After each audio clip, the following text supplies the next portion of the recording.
Alright, so I wanted to start this video series, or just one large video off, with being right here at the back door of my workshop, which is also partly turned into my chicken coop.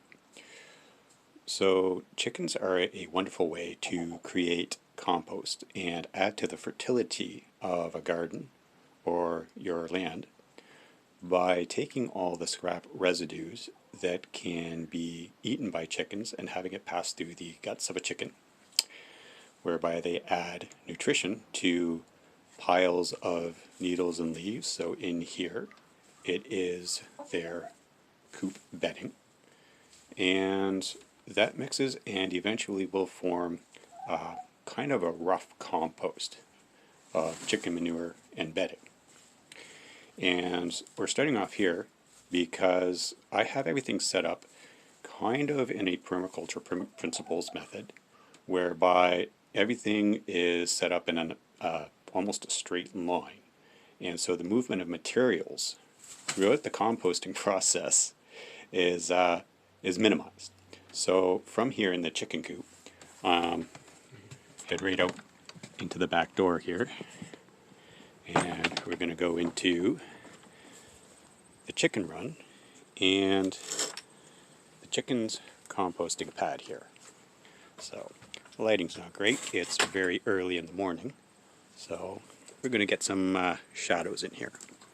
So just outside here in their coop, they've got a fully enclosed protected run covered and wrapped in chicken wire and made out of scrap wooden pallets. I mean, almost everything I do here is made out of scrap materials because I just like recycling waste materials into something useful and try to get as much use out of them until they become useless and compost themselves. So they've got this enclosed run, and wow, this is spongy stuff. It basically is a pile of wood chips, and then some on top of the wood chips I've been adding bags of shredded leaves and stuff to create a layer of carbon. And so when the chickens are out here and they spend a lot of time in here when I'm not around, they're going to manure into this, and it's also going to start a massive composting process. So the shifting of materials from the chicken coop can then come out to here and continue the composting process while fresh material gets applied to the chicken coop itself. It can come out, that material comes out into the run, or can come straight out into the composting pad. Now the composting pad is where I'm also going to dump all of my kitchen scraps and kitchen waste. So back from the pantry room, spoiled food, peelings, and things like that, just comes out here, and if it's edible for the chickens, this is where I throw it, and they're going to dig out and through this stuff. And this is also where I'm going to throw a lot of materials from the garden and from further on out there, and that comes into the chicken coop as well. So garden waste and charcoal from the fire pit, so in the process of making biochar, also comes out in here. So all the scrap material that's suitable for chickens, as well as bags of leaves in a thick carbon mass, gets put into this place. And so all the seeds, all the leftover bits of food, all becomes available nutrition for chickens, and they love coming out here and picking through all this stuff. And of course the worms love the rotting food too, so they come in here, and so the chickens can get fruits, vegetables, and protein all in one place. So this is their happy place. And of course they're always digging holes. They are excellent excavators. With another opening for them that goes out into what used to be a grassy area. Yeah, this was supposed to be a row of raspberries, but random kale decided to pop up. And of course, every once in a while, grass clippings. I'll toss in a bag of grass clippings. Hey, over here, I tried to make a small garden bed, failed because I didn't get in a physical barrier over on this side, so all the grass and stuff came over into here. And I gotta tell you, this sheep sorrel absolutely loves mulch. It just grows all through here. The funny thing is, this is also chicken food. So, and I chuck that in there, and here comes a chicken. So that's an easy way to feed them too. So out here, this used to be all grass, but yeah, even for 3 chickens, this is not enough space.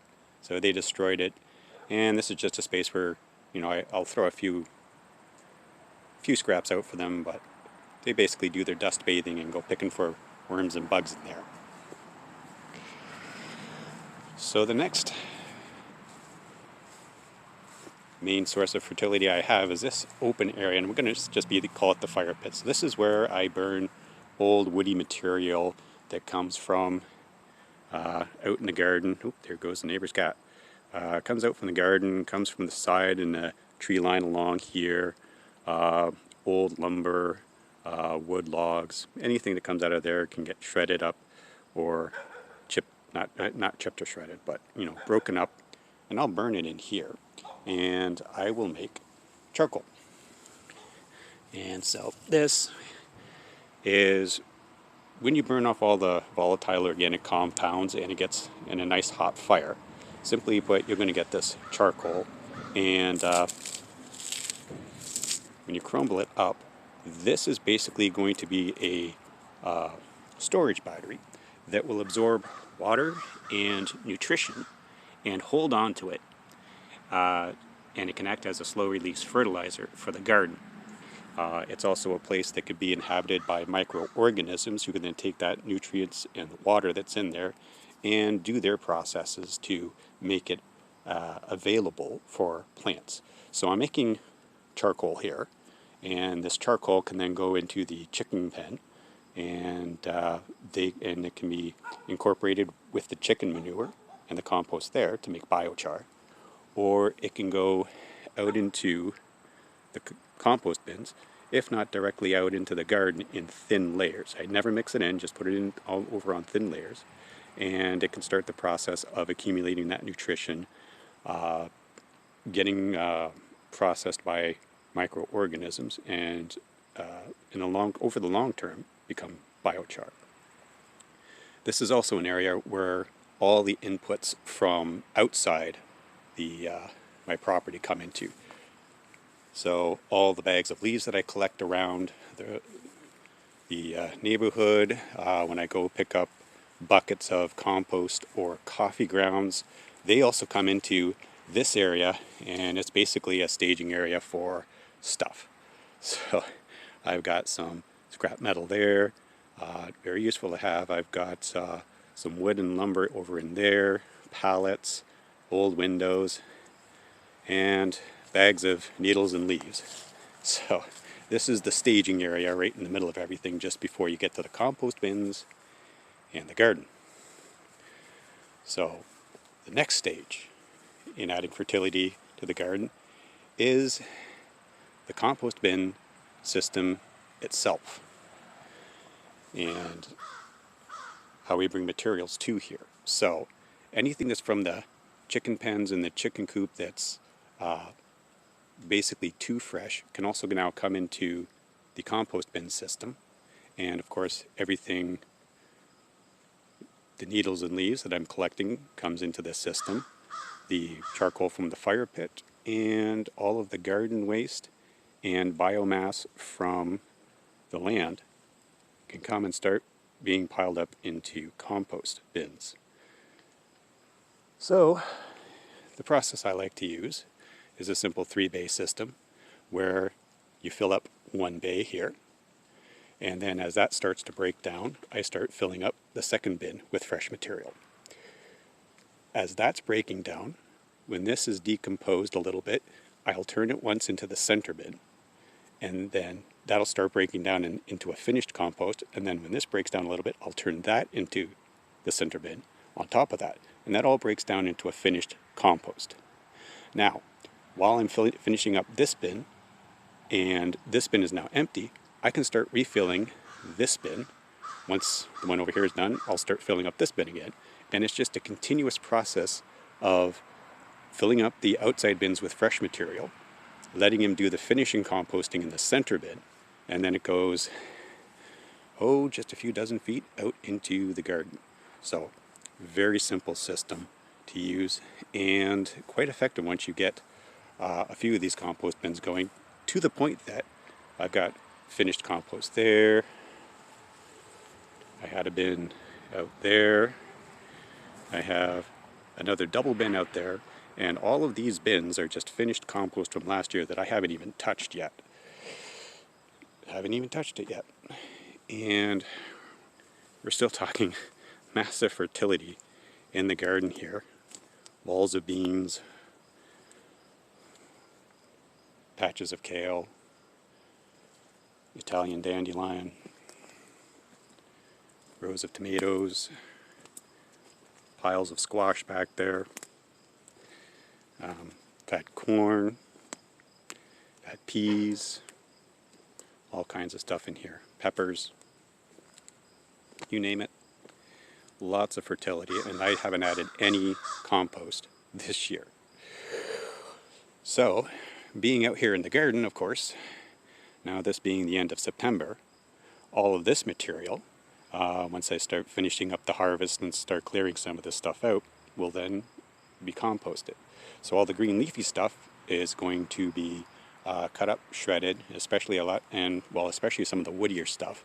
I'll let some of that dry out, and I will start shredding it with a lawnmower, and that'll all go to the compost bins. Another source of nutrition is going to be the grass. So again, I keep the grass mowed, and then that also goes to the compost bins. And so everything is set up in a line to go from the garden to the compost bin that's actually in the center of the system. And then from the compost bins towards the house gets the kitchen scraps, the charcoal, the inputs from outside and off the property, and the chicken stuff, materials. And so this is a way that I create the compost, increase the fertility of the land, and I've got it set up in a way that really minimizes the movement of materials back and forth. So again, more piles of compost. It's just been sitting there for, that's 2-year-old compost, that's 1-year-old compost, just sitting. Of course, beyond the garden here, I've got the small fruit orchard, and so there's a lot of woody material that comes out of here. Some of it is something I can take and burn to start the process of making biochar, but I want to come further out here when you get into the so-called back 40, the field out behind the garden. Yep, this is a long stretch of property I own, so all the woody material, sorry for the sun glare.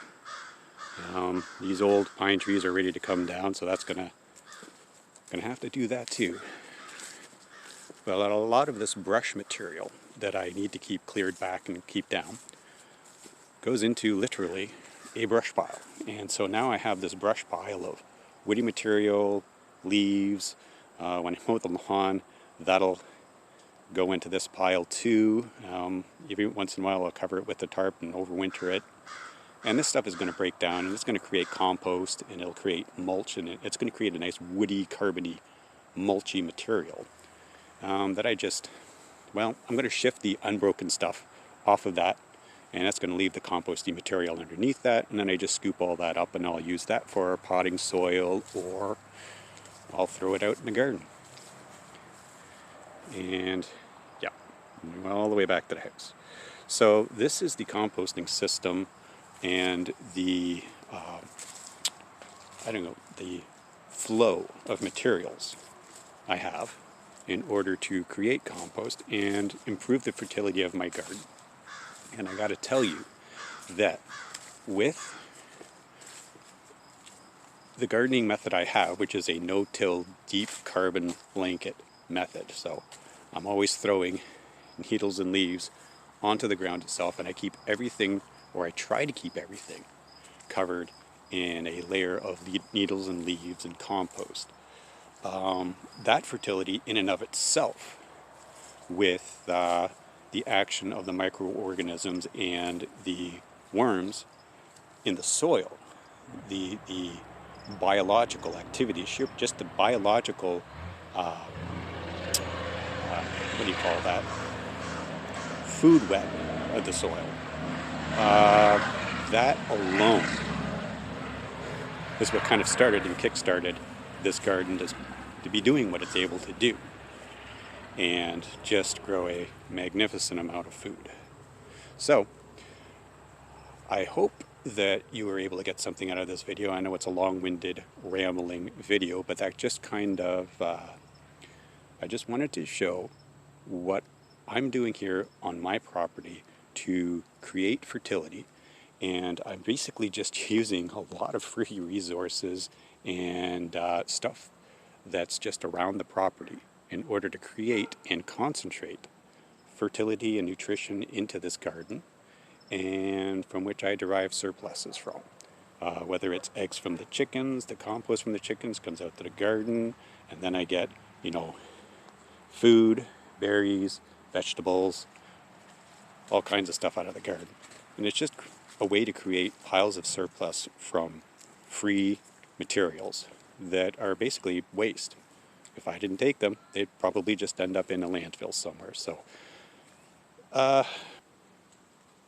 I hope you have gotten something out of this video, and maybe you have seen something in here and that you're able to incorporate into your own garden system and fertility system, so that you can start benefiting from the flows of nutrients, the concentrations of fertility, and all the free resources that are around you to create and secure your own food supplies. Thanks for watching.